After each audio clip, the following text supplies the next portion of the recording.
1, 2, 3, 4. Monsieur le Président, je vous remercie pour cette interview que vous m'accordez et je suis très flattée de vous poser seulement 4 questions.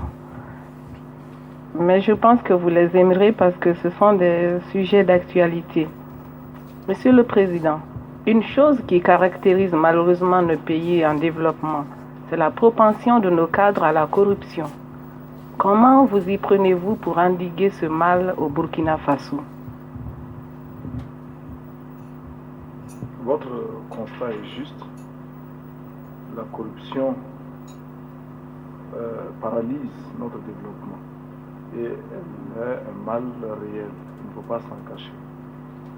La corruption apparaît pour nous comme une espèce de gangrène qui idéologiquement signifie égoïsme, signifie mépris de tout travailleur, mépris du travail des autres, mépris des sacrifices des autres, et au contraire, ruse pour exploiter les autres. La corruption, c'est profiter de façon détournée de ce qui revient à tous, mais n'en profiter que seuls. Comment s'y prendre pour combattre la corruption? C'est bien difficile parce que la corruption, comme le vol et comme tous les autres vices et les autres fautes, les autres plaies de la société, eh bien, la corruption se mène avec des méthodes subtiles, toujours en avance sur la vertu des hommes. La vertu des hommes est chaque fois en retard d'une ou deux leçons par rapport au mal. Le policier découvre toujours en retard le crime et il est toujours en retard sur une leçon par rapport au criminel. Et pour en finir avec la corruption, nous pensons au Burkina Faso qu'il faut qu'au lieu d'en faire l'affaire d'un homme, fut-il le président, d'un groupe, que ce soit les membres du Conseil national de la Révolution ou le gouvernement, eh bien, nous lutterons plus efficacement contre la corruption si nous en faisons l'affaire de tout le monde. Que ce que nous pouvons avoir reçu par la corruption soit dénoncé par tout le monde. Que nous soyons sanctionnés publiquement. Que nous rendions ce que nous avons pris qui appartenait à tout le monde, à la collectivité, à la société, que nous le rendions, mais publiquement.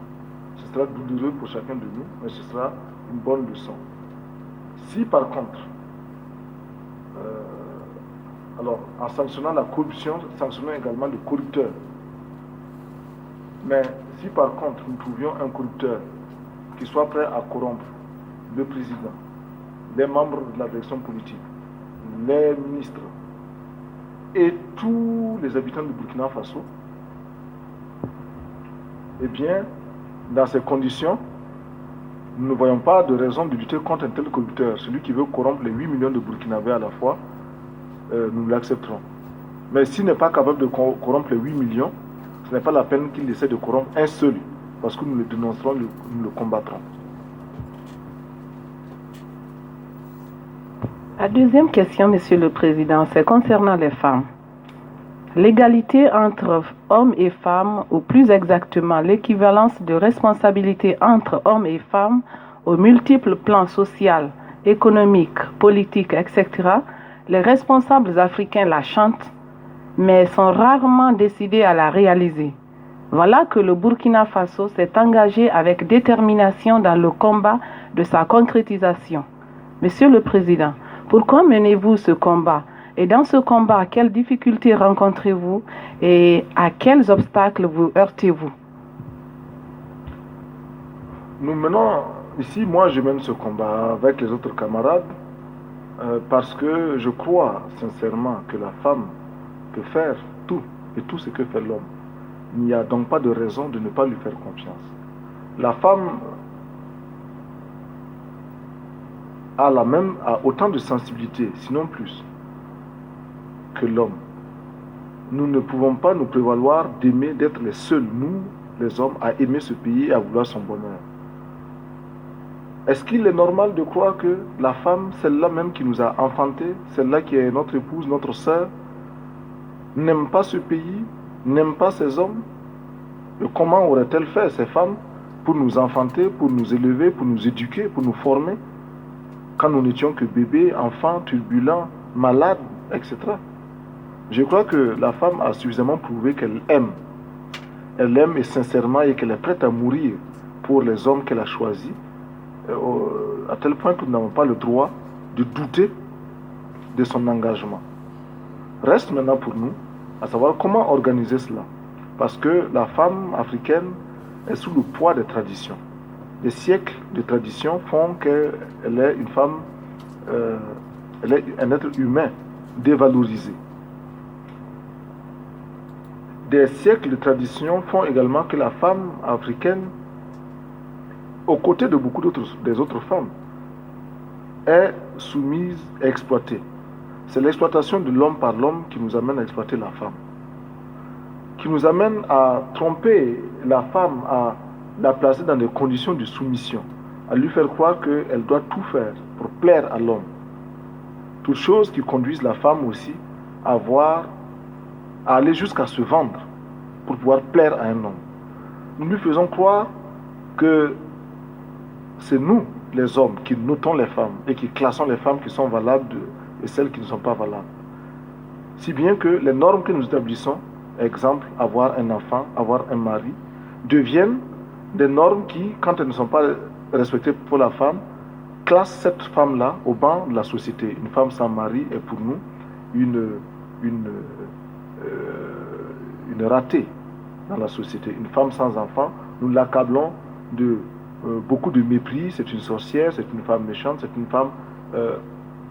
une femme maudite. Bien. C'est encore c'est en fait un esprit d'exploitation économique qui nous amène à cette démarche-là. De même que pour pouvoir exploiter les Noirs librement, les Blancs nous ont fait croire que le Blanc était supérieur au Noir. Personne ne l'a jamais démontré le contraire. Personne ne peut expliquer aussi en quoi est-ce que le Blanc est supérieur au Noir. Nous sommes tous capables, Noirs comme Blancs, de faire les mêmes choses sur le plan physique qu'intellectuel. Mais il est établi, et on continue ainsi, c'est du racisme. De même donc que l'on a établi que le Blanc est supérieur au Noir, et gratuitement. De même, on a établi que tel enfant, parce que né dans telle famille, est de droit divin, supérieur aux autres parce qu'il est prince. Et par voie de conséquence, on a établi, sans jamais avoir expliqué comment, que l'homme est supérieur à la femme. D'où toutes les mythologies, toutes les anecdotes qui tendent à justifier cette mystification, cette vaste fourberie ruse-là des hommes contre les femmes. En définitive, la femme confinée à cette tâche-là, confinée à ce rôle, tient une position qui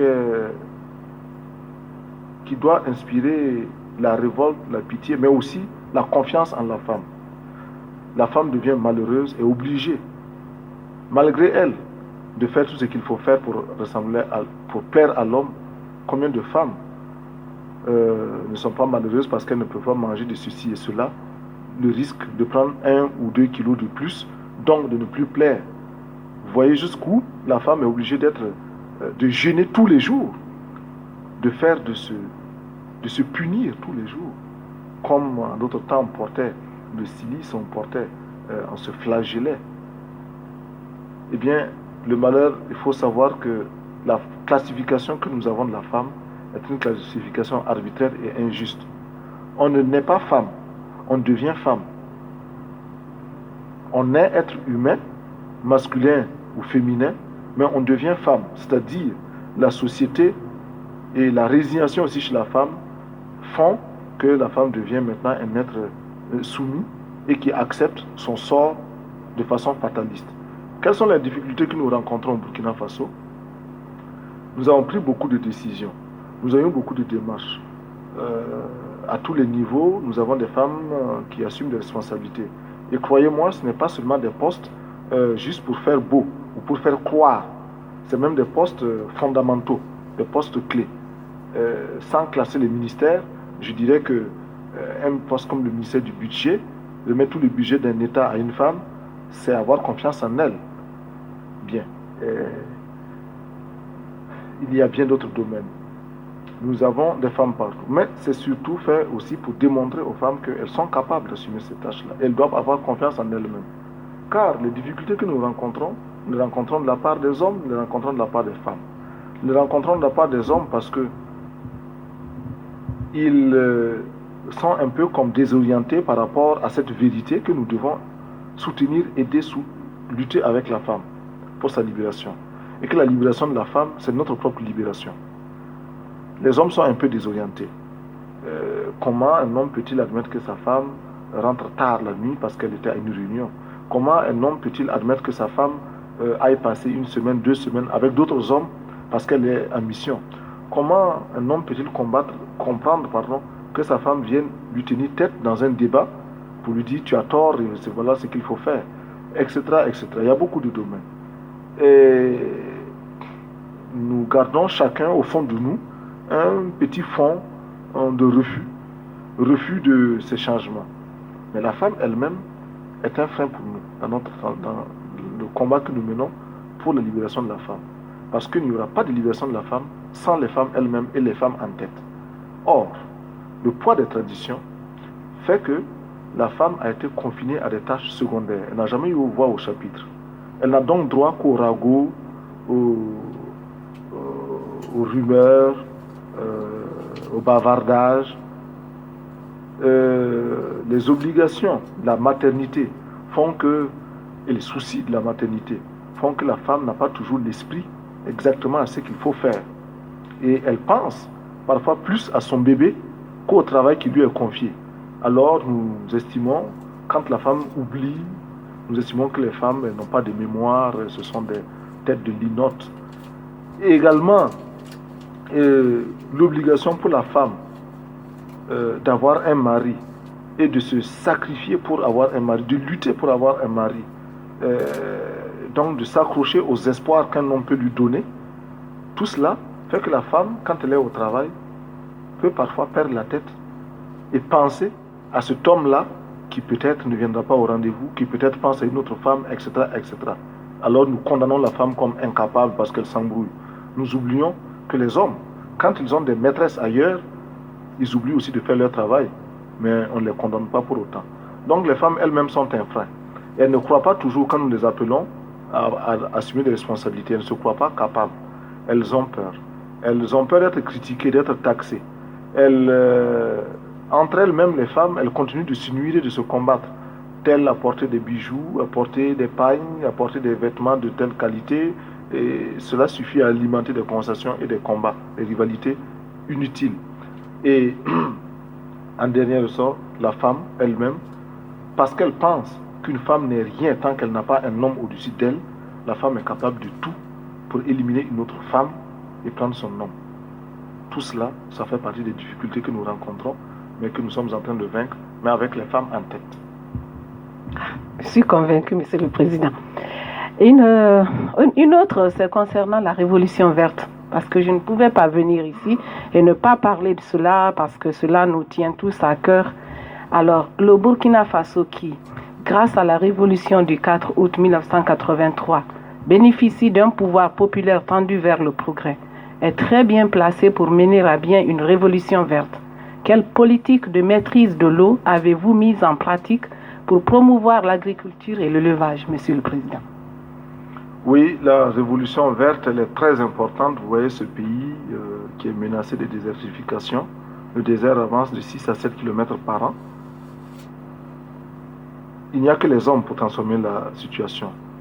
La différence entre les hommes et les animaux, c'est que les animaux, quand leur milieu naturel commence à se dégrader, ils changent et ils vont vers d'autres contrées plus favorables. Les hommes restent là où ils sont et améliorent leur situation. Les hommes dignes s'accrochent même au rocher et trouvent moyen de vivre sur le rocher. Même au désert, et trouvent moyen de vivre dans le désert. Ils ne quittent pas. Eh bien, nous avons décidé de ne pas quitter. Nous allons rester ici. Et s'il faut mourir ici, nous mourrons ici. Mais avant de mourir, nous aurons essayé tout. Et nous sommes en train d'essayer, nous plantons beaucoup d'arbres, nous luttons contre la désertification, nous luttons contre la coupe de bois. Et nous avons mis là-dessus, sur ce dossier qui est très important, qui touche à notre vie, à notre quotidien, nous avons mis une femme qui est chargée de l'environnement et du tourisme. Eh bien, nous avons entrepris en matière d'eau une vaste politique de retenue d'eau. Je ne parlerai pas de barrage parce que c'est un terme un peu trop pompeux et pas forcément conforme à la réalité, au sens où on entend barrage. C'est parfois de petites excavations où nous accumulons le peu d'eau qui peut tomber du ciel. Que nous soyons des pays sahéliens menacés par le désert, personne n'en doute. Que nous ayons des situations difficiles, personne n'en doute. Mais que nous ne fassons rien pour en sortir, eh bien, ce serait tant pis pour nous. Un pays comme Israël réussit à vaincre le désert et à tirer de son désert des cultures, des plantes extrêmement belles, les oranges de Jaffa, les fameuses oranges de Jaffa. Je ne dis pas cela par publicité pour les Israéliens, dont je condamne le refus de la liberté, le refus aux droits des Palestiniens. Je les condamne pour cela. Mais tout en les condamnant, je ne dois pas non plus oublier qu'ils ont fait du beau travail. Mais je n'oublie pas non plus qu'ils ont bénéficié de soutien du lobby juif, tout le capitalisme international pour eux. Bien. Donc c'est faisable pour vaincre le désert. Il faut beaucoup d'organisation, beaucoup d'abnégation, certainement des moyens. Nous avons les hommes. Faisons avec ces hommes-là ce que nous pouvons faire. Et c'est pourquoi nous avons construit 256 petites retenues d'eau. Le mot d'ordre a été lancé, les gens ont travaillé. Il n'y avait pas toujours des camions, il n'y avait pas toujours de bulldozers, de pelles chargeuses, de niveleuses, de compacteurs. Mais il y avait des hommes et des femmes aux mains nues qui chargeaient les cailloux, les transportaient parfois sur des kilomètres. Des femmes avec des marteaux ou avec des dames qui damaient les digues que nous construisions de nos mains et de nos mains nues. Beaucoup ont été blessés, sont tombés malades dans ces travaux. Mais ils ont été tous, et aujourd'hui encore, ils sont tous très fiers de boire l'eau dans ces conditions-là parce que c'est leur eau. Ils ont transformé la nature. Et même nos ingénieurs sont beaucoup plus fiers de cette eau que de l'eau que nous retirons ici. Croyez-moi, l'eau minérale importée, j'aurais jamais autant de plaisir à la boire qu'à boire l'eau qui sort de notre village, mais travailler et sortir de nos propres mains. Et ça, nous sommes fiers de ce travail-là. Oui, il y a une autre. La dernière, elle est très importante parce que c'est compte tenu des liens privilégiés que vous avez avec la Libye. J'ai été, en tant qu'Africaine, assez choquée par le silence de l'Afrique quand il y a eu le bombardement sur Tripoli. Alors, Monsieur le Président, après les bombardements américains sur Tripoli et Benghazi, comment appréhendez-vous cette situation? C'est triste. C'est très triste et ce qui est arrivé à la Libye peut arriver à n'importe quel pays. La Grenade, l'île de Grenade a été pas seulement bombardée, mais même envahie, occupée. Le président des États-Unis y est retourné pour fêter l'anniversaire de l'invasion de la Grenade. Il ne s'est absolument rien passé. Demain, le Burkina Faso, où nous sommes en train de mener le FESPACO avec joie, avec bonheur, plaisir, le Burkina Faso peut être bombardé, envahi. Et les hommes vont croiser les bras, à la limite, enverront-ils des messages de soutien, tout simplement. Mais ils ne se dresseront pas suffisamment pour dire non, ceci ne doit pas se faire. Tout homme doit rejeter la méchanceté gratuite, la violence qui vise à faire mal à l'autre. Si je passe dans la rue, que je vois un homme quel qu'il soit frapper une malheureuse vieille femme, j'ai le devoir, quelles que soient mes forces, quelles que soient mes capacités, d'intervenir et d'arrêter cela. Peut-être que la vieille femme a tort, je n'en sais rien, mais je dois intervenir et empêcher que ne se commette cela. Parce que cette vieille femme, c'est une partie de moi. Cette vieille femme, c'est ma mère. Cette vieille femme, c'est l'épouse de quelqu'un, c'est la sœur de quelqu'un. Eh bien, nous n'avons pas le droit de laisser faire. Et la Libye a été bombardée. La Libye est un pays africain. C'est donc un autre pays africain qui pourrait être bombardé. Le Zimbabwe a été bombardé par l'Afrique du Sud, mais tout autant.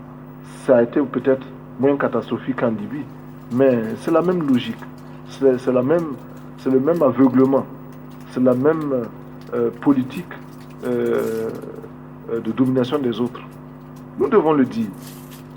Et ceci n'a rien à voir avec toute autre politique d'anti-américanisme. Nous ne sommes pas anti-américains, pas du tout. Vous avez vu, il y a beaucoup d'Américains qui sont venus au FESPACO et nous aimons bien le peuple américain qui a beaucoup de courage et beaucoup d'imagination. Mais nous ne sommes pas d'accord avec cela. Et même si un jour on bombardait la Maison Blanche, si quelqu'un se levait pour bombarder la Maison Blanche dans les mêmes conditions que la Libye a été bombardée, nous, Burkina Faso, nous allons protester. Et si nous pouvons poser des actes pour empêcher ce bombardement, nous les poserons. Condamner le bombardement de la Libye, ce n'est pas être un agent de Kadhafi comme on le dit. Nous avons d'excellentes relations avec Kadhafi. Nous ne sommes pas toujours d'accord avec lui. Il n'est pas toujours d'accord avec nous non plus. Nous lui disons ce que nous pensons, mais nous le respectons. Et nous pensons aussi que personne ne trouvera sur cette terre un homme qui soit exactement comme lui il voudrait. Il n'y a d'autres hommes exactement comme l'on voudrait que soi-même. Et Kadhafi n'est pas Sankara Toma. Donc il y a des différences entre lui et moi. Je l'accepte comme il est. Mais je sais aussi que c'est un homme sincère, un homme plein de générosité, un homme plein d'amour pour les autres. Mais peut-être qu'il exprime son amour et sa générosité de manière que moi je n'approuve pas toujours. Mais je connais qu'il est sincère. Et pour ces raisons, je ne peux pas ne pas le soutenir, je ne peux pas ne pas élever ma voix quand il est menacé, attaqué. Les pions de Kadhafi, on les connaît. Cela ne parle jamais quand Kadhafi est attaqué. Mais il n'hésite pas à aller discrètement demander des fonds, des financements à Kadhafi. Nous sommes totalement différents de ce genre de personnes. Merci, Monsieur le Président.